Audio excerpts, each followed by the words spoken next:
Inovacija – savaime įsivalantis, plaunantis robotas siurblys Zylė. Poilsio kompleksas Melno rezidencija. Pirmasis toks pajūryje. Nuo grindų iki užuolaidų. Namų, visuomeniniam ir biuro interjerui. Dubingiai.lt. Sveiki, būsto anatomijos žiūrovai. Esame čia, Palangoje, nuostabi vasaros diena. Dabar atvykome apžiūrėti naują Miglės Rudokaitės projektą, tai yra individualus namas. Keliaujame į vidų. Labas, Miglė. Labas. Čia nesame Palangoje, individualus namas. Kokio tai dydžio namas? 200 kvadratinių metrų.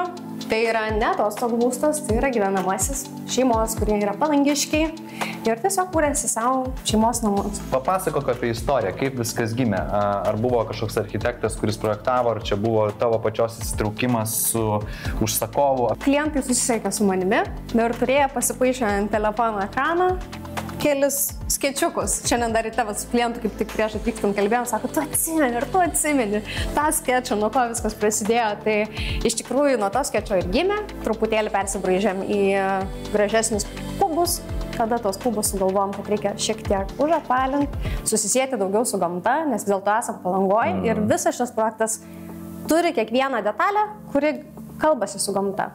Tai yra toksai bendras ryšys vis tiek. Įėjus į namus, kodėl yra dvi kryptis, yra bendroji zona, kur yra pagrindinis gyvenimas, visa šeima, svečiai susirenka, jinai yra mažiau privati. Viskas, kas yra šitame koridoriuje, yra absoliučiai privatu. Tai yra 2 vaikų kambariai, koridoriaus gale yra šeimos master miegamasis. Už šitų skydų slepiasi labai daug pagalbinių patalpų. Kur susidėti visokiausius dalykus, ne? Taip, kadangi esam Palangoje, ar ne, ir kolega mano taip pat klausė, sako, Miglė, o tai kaip tu papasakos istoriją? Ir dažniausiai nereikia sukurti kažko, ar ne, mes jeigu esam Palangoje, esam gamtoje, pirmas dalykas, tai tu bandai surasti, su kuo tai asocijuojas. Man Palanga, su Kunigiškiam, kai eini per kopas, ar ne, kopas yra kokia spalva. Smėlio spalva, šviesi, dėl to ir parketas jis yra šviesus, turinti šiek tiek pilkumą ir kad kuo daugiau susišaukti su kopų nuotaika. Lenkti kampai, tamsus fasadai. Vėlgi, kodėl? Praeinant link pačių kopų, mes praeinam pro visą pušyną ir tas pušynas, jo kamienai yra rudi. Dėl to turim rudą kontrastuojantį lukštą ir tos pačios plaitelės. Vėlgi, viskas truputėlį į tą gamtos, natūros susišaukimą. Tikrai tokios labai gaivumo turinčios iš savęs. Puikiai susišaukia su, esam taip pat naudojam ir prieangio balde, ar net turim stalčiukus, kuriame galima susidėti raktus, šukuoto pieno kojeles. Superinis šviestuvas irgi labai gerai atrodo. Iš tikrųjų dar apie plyteles tikrai galiu papasakoti ir mūsų žmonėms šiek tiek mėgstam rekomenduoti gerus rangovus, tai įmonė Interjero sala. Kalbant apie įmonę Interjero sala, jie specializuojasi plytelių, grindų dangų ir santechnikos srityje.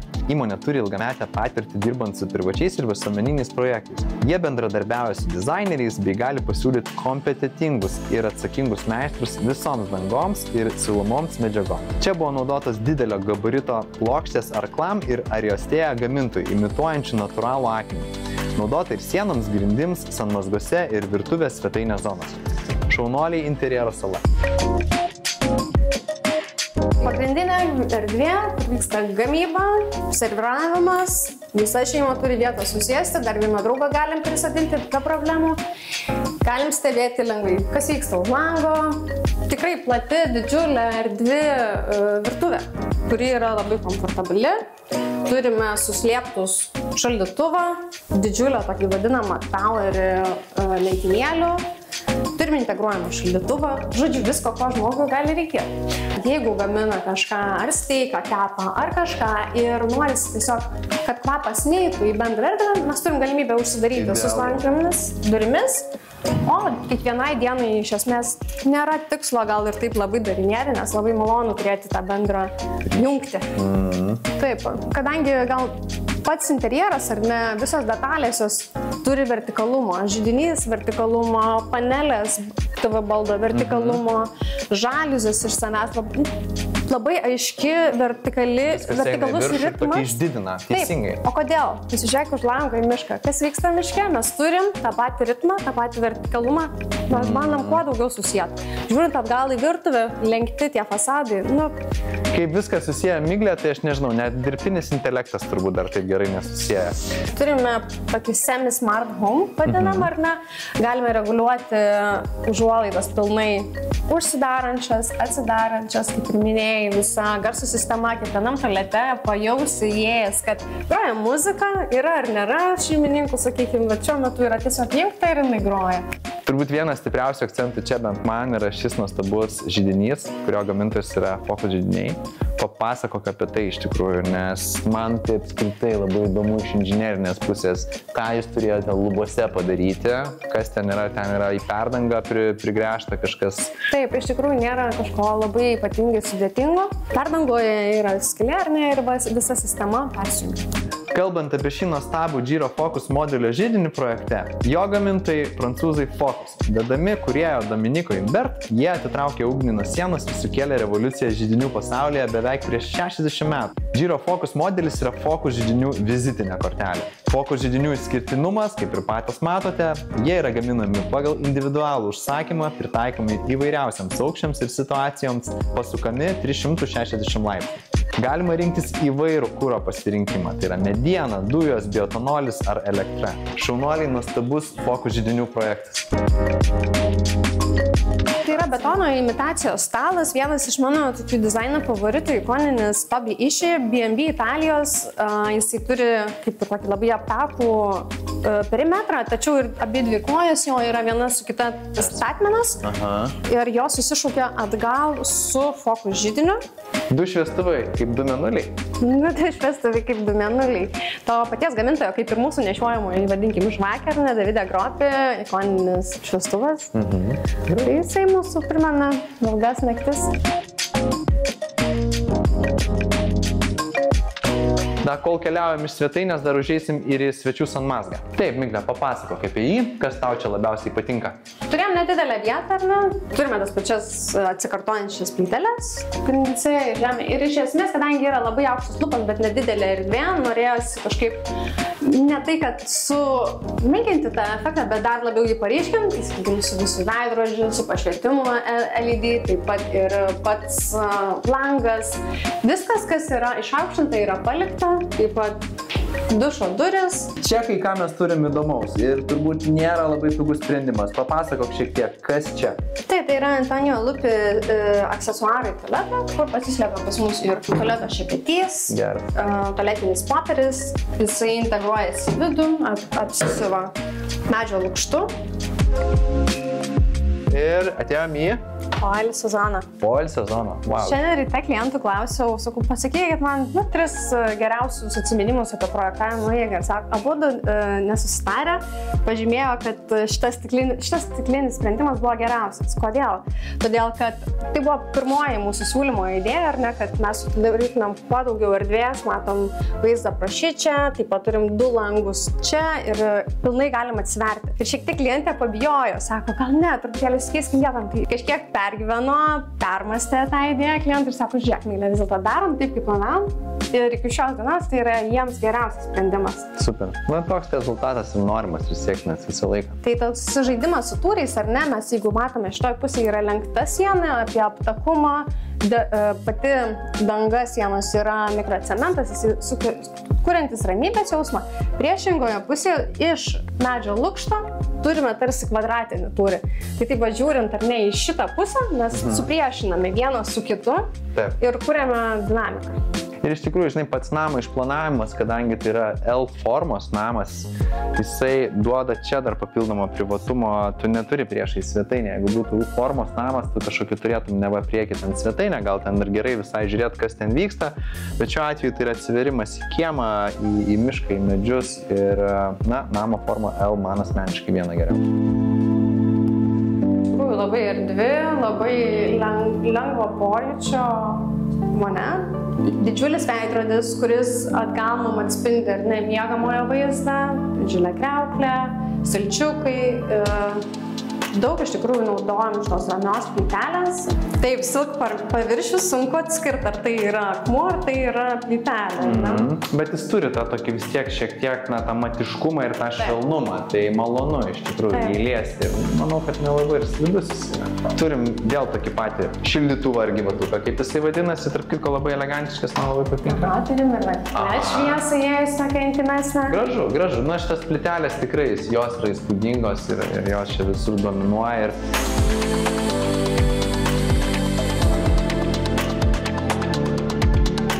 Tai tame tūryje yra pasislėpusi drabužinė ir drabužinė su didžiulė veidrodinė siena, už kurios slepiasi taip pat spintos, pilnu perimetru. Mūsų po spintos, kadangi šeima turi tikrai nemažai daiktų, nori viską turėti šalia savo miegamo zonos, kad nebūtų atskirų kažkokių drabužinių, bet ir nesinorėjo tas pompastikos, kas dabar labai madinga, darykim viską stiklinę, viską matomą, kad viską šviestų.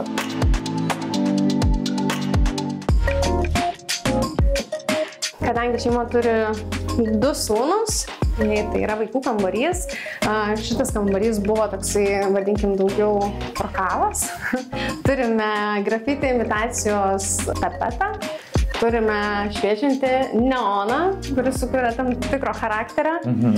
O visa kita apdaila iš tiesų yra pakankamai rami, išlaikyta, nėra perkrauto nereikalingų dalykų ir pas vaikus kambariuose nenaudojam lukšto, praktiškumo, bandėm atitaikyti daugiau jau šviesus ar ne, šviesus LMDP atsiranda, daugiau gaivos kambariai, kadangi yra šiek tiek mažesni nei kitos erdvės, bet tačiau labai vis tiek puikaus dydžio. Na ką, ir dar vienas vaikų kambarys, šiek tiek kitoks negu prieš tai žiūrėjom.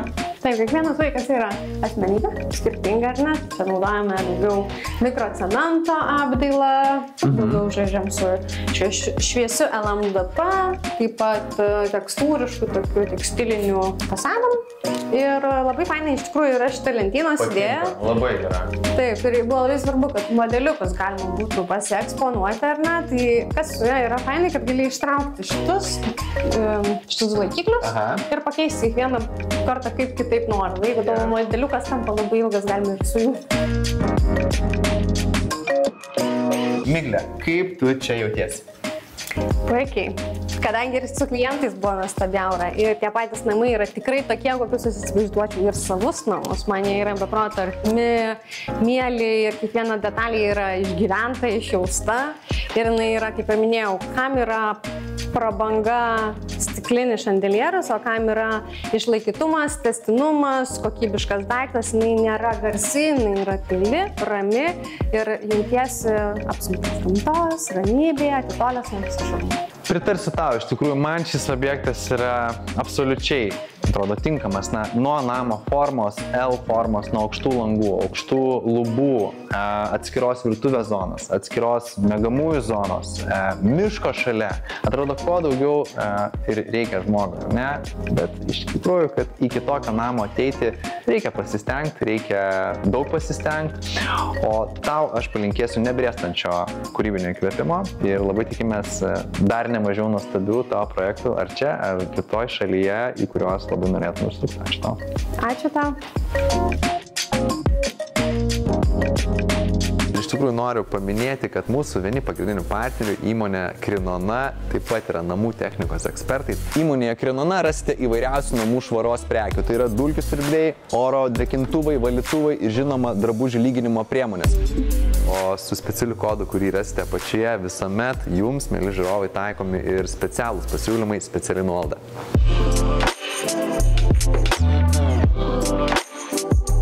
Jūsų dėmesį butas Palangoje, kurio interjeru pasirūpino Sandra iš Sahome. Keliaujame į vidų ir pasikalbėsim. Labas, Sandra. Labas, Jūrai. Šiandien esame čia Palangoje. Palangoje su tavimi projektą esame vieną filmavę Melno rezidencijoje ir po kurio laiko grįžame vėl čia į visai kitokį butą, kitokio dydžio butą. Tai papasakok, koks tai yra projektas. Tai yra atostogų būstas, apie 70 kvadratų, 2 miegamųjų. Labai norėjosi, kad tai būtų kitokia atmosfera klientams negu namuose, kad pabėgtų nuo to kasdienybės triukšmo ir sulėtintų tempą grįžę ir namai šitie atostogos asocijuotųsi su poilsiu ir ramybė. Būtas iš tiesų yra įspūdingoje vietoje, apsuptas gamtos, apsuptas medžių, į nuostabią terasą mes dar nueisime šiek tiek vėliau. Čia turą pradedame būtent svetainėje. Tai papasakok apskritai, koks yra čia išplanavimas, nes mes pradedam mūsų vizitą nuo antrojo aukšto, kur turim patekimą į terasą, ką dar turime čia, kas čia buvo atlikta. Ir iš esmės prieš tai dar klausimas tau. Ar dideli čia buvo pokyčiai nuo to, kai buvo architektų suprojektuotas visas pastatas, ką turime čia dabar? Iš tiesų tai labai dideli kardinalūs pokyčiai dėl to, kad pagal pirminį projektą čia turėjo būti 2 miegamieji. Antrame aukšte? Taip, antrame aukšte, o pirmame aukšte buvo suprojektuota svetainė. Iš pradžių taip ir pradėjome dirbti, bet paskui, kai kilo visas pastatas, jau matėsi visas, kaip sakyt, visa atmosfera, tai supratom, kad būtų prasmingiau daryti svetainę čia, nes kadangi yra didelė terasa, išėjimai čia, tai iš tikrųjų nėra toksai tipinis sprendimas, kad į pagrindinės erdvės keliauti tik tai įėjus į butą laiptais, bet iš esmės matosi, kad pasiteisino šitas sprendimas vien dėl to sąryšio su terasa. Pati svetainė iš esmės nėra didelė, bet vėlgi tai yra poilsio būstas. Taip. Papasakok apie medžiagas, kokias naudoji čia, nes matau vėlgi įvairių atspalvių, bet viskas susipina į tokią jūrą, smėlį, kažkokias pastelinės spalvas. Iš esmės tai labai norėjosi spalvomis ir daiktais neperkrauti erdvės, nes kaip matote ir nėra didelio lubų aukščio, plus norėjosi apskritai tokios švaros ir minkštumo šitame būste. Tai pasirinktos medžiagos yra iš esmės praktiškai visur natūralios, išskyrus čia travertino imitacijos akmens masės plytelės, bet iš esmės visur yra natūrali medžio faniruotė, audiniai irgi visur stengtasi kuo natūralius išlaikyti, medinės grindys ir taip toliau. Ir čia turim dar vieną sanmazgą, nes vis tiek yra terasa, gyvenimas dažniausiai vyksta čia. Taip, čia yra mikrocementas, tai pastebėsit, kad visame bute visos lubos ir visos sienos yra padengtos šią medžiagą. Jinai yra ne tik praktiška medžiaga, bet mes rinkomės ją dėl minkštumo pačio. Sienos irgi ne baltos, bet pasirinkom iš tikrųjų tokią labai sunkiai derinamą spalvą, iš tikrųjų tokią gelsvai rusvą. Ir mums šitas sprendimas labai pasiteisino, nes viskas, kas šviesiau interjere, atrodo kaip akcentai. Irgi plyteles uždėjom ir ant baldų.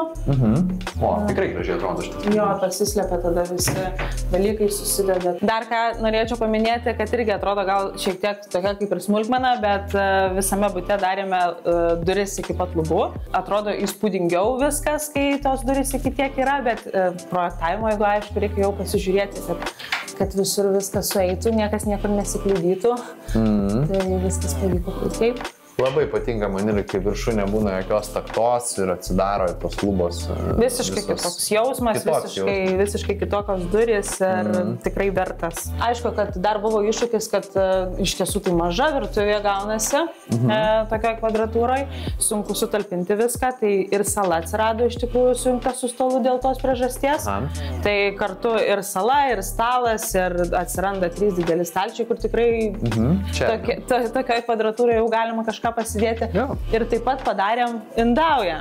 Irgi, iš tikrųjų, tai kai nėra virtuviai vietos, toks paprastas sprendimas padaryti negilę indaują, iš tikrųjų 20 cm, bet galima turėti savo taurių kolekciją, susidėti kažkokius gėrimus, butelius ir visokius kitus dalykus, kas irgi pataupo vietą.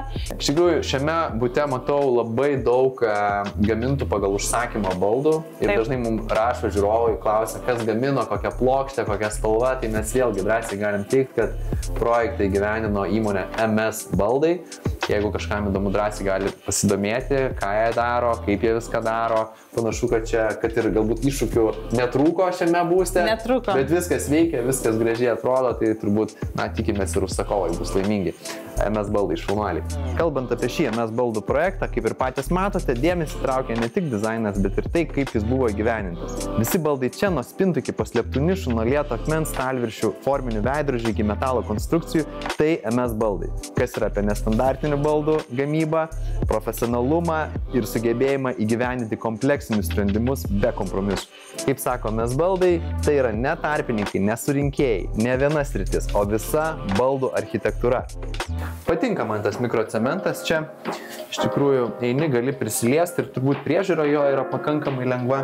Na, o čia mes ir nusileidom į apačią, kur yra patekimas į patį butą ir įėjus mes turim tokią kaip T formos sankryžą su laiptais į viršų.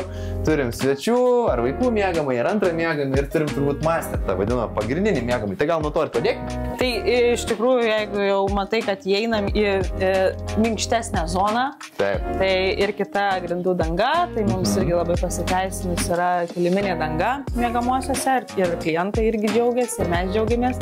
Tai iš tiesų nemažas, kaip tokiam bute, sakyčiau, yra miegamasis. Tikrai. Ir su poilsio zona dar. Ir su poilsio zona, ir su nemaža drabužinė, ir su atskiru vonios kambariu.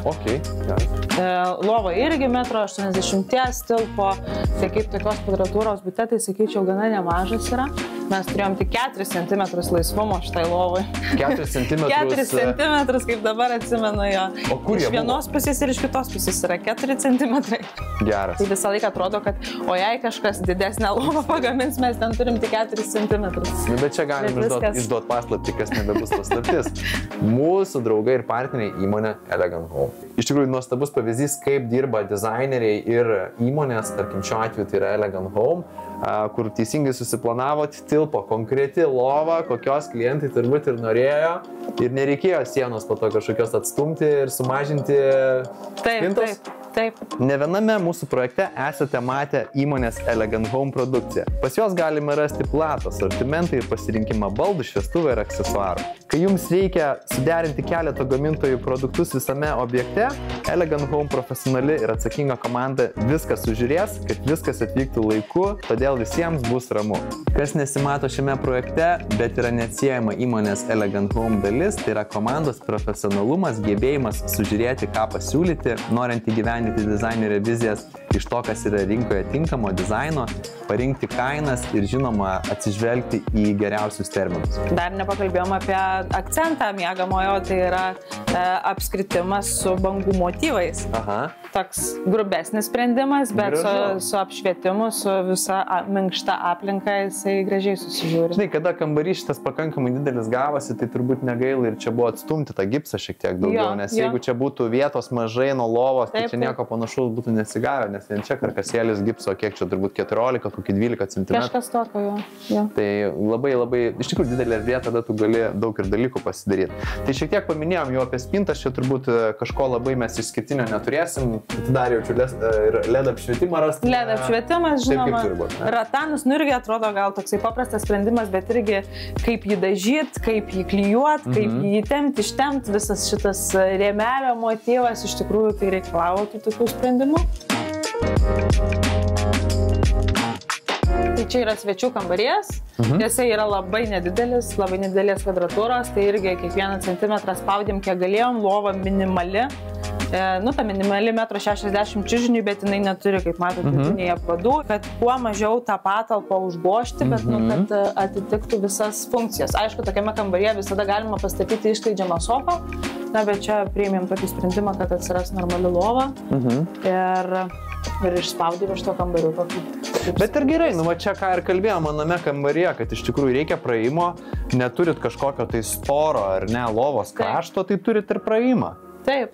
Tai viskas, ko reikia. Tai va, pas Elegant Home galima įvairiausių sprendimų rasti. Šiaip vienas iš šito buto didžiausi privalumai yra ne tik balkonas iš pagrindinio miegamojo, bet ir viršuj terasa, kur turbūt vyks gyvenimas, ne tik šiltuoju metu, nes ten yra šildytuvai sustatyti, tai mes gal keliavome viršuj ir pasižiūrėsim tą terasą.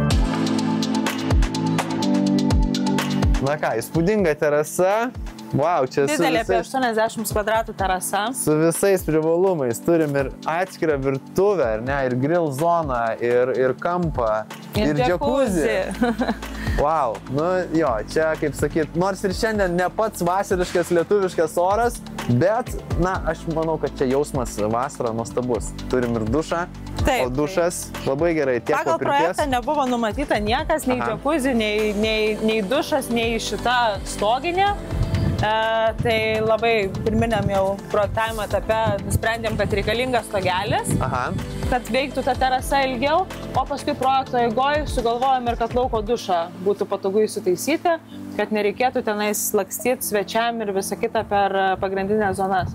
Tai čia irgi yra numatytos užuolaidėlės, sienelės nuo vėjo, tikiuosi dar yra nesumontuotos, jos bus valdomos distanciniu pulteliu ir galės pasikelti, nusileisti pagal poreikį. Buvo dėmesio nemažai skirta ir vazonų suformavimui. Taip, nes čia yra kaimynystėje kita terasa, tai kaip sakyt, labai myli kaimynus, bet vis tiek reikia prisidengti. Privatumas yra vis tiek svarbu. Iš tikrųjų labai įspūdingai viskas atrodo, miškas iš visų pusių, kuo daugiau reikia. Nebent užeiti pirtelę dar, ar ne? Pirtelė irgi, aš jau buvo numatyta įėjimas, man atrodo, kad iš kambario pusės, tai mes padarėm iš lauko per langą šitą tiesiog tą įėjimą. Kai kurie gal žmonės čia darosi kažkokius sandėliukus, o šiuo atveju nuspręsta pasidaryti spa iki galo ir pasidaryti pirtelę. Sandra, kuo tau šis projektas buvo kitoks nuo tavo apskritai projektuotų? Man buvo kitoks savo išplanavimu visų pirma ir pačia užduotim, kad jisai toksai turi būti raminantis, monochrominis, tai čia gal buvo didžiausiai iššūkiai ir dar visi pakeitimai, nes tikrai projektas prasidėjo labai tokioj pradiniai stadijoje pačių statybų, tai buvo tiesiog daug tokių techninių pakeitimų, visą statybos eigą, visus sužiūrėti ir viską, tai tiesiog tokie gal būtų iššūkiai. Ir žinai, klausimas pabaigai, kaip tu čia jautiesi? Gerai, labai man čia patinka. Sakiau, gal pirmą kartą nueisiu prie jūros. O, labai gerai, gal ir mes nueisim. Tai Sandra, kūrybinio tau neblėstančio įkvėpimo, gražios pavasaros ir mes tikime susitikti jau netrukus naujose filmavimuose ir parodysim kažką vėl įdomaus. Gerai. Ačiū. Na ką bus anatomija žiūrovai, baigėsi dar viena mūsų laida, kaip visuomet jums sakau, ačiū, kad žiūrite, su jumis pasimatysime jau kitą šeštadienį tuo pačiu metu, o visas mūsų laidas galite rasti ir mūsų YouTube bei Spotify platformose. Prenumeruokite, spauskite like, užduokite mums bet kokį klausimą. Iki! Susipažinkite, tai naujasis Volkswagen ID7 Pro. Nepaisant erdvaus limuzino dydžio, šis Volkswagen manevruoja lyg mažas miesto automobilis. Su šiuo elektromobiliu galėsite įveikti iki 618 km viena įkrova, o tai reiškia kelionę Vilnius-Klaipėda ir atgal be jokių sustojimų. ID7 palaiko greitą įkrovimą. Baterija nuo 0 iki 80% jūs įkrausite vos per 25 minutės. Taigi, jeigu norite patys išbandyti šį naują Volkswagen modelį, informaciją, kaip tai padaryti, rasite čia. Inovacija – savaime įsivalantis, plaunantis robotas siurblys Zylė. Poilsio kompleksas Melno rezidencija. Pirmasis toks pajūryje. Nuo grindų iki užuolaidų. Namų, visuomeniniam ir biuro interjerui. Dubingiai.lt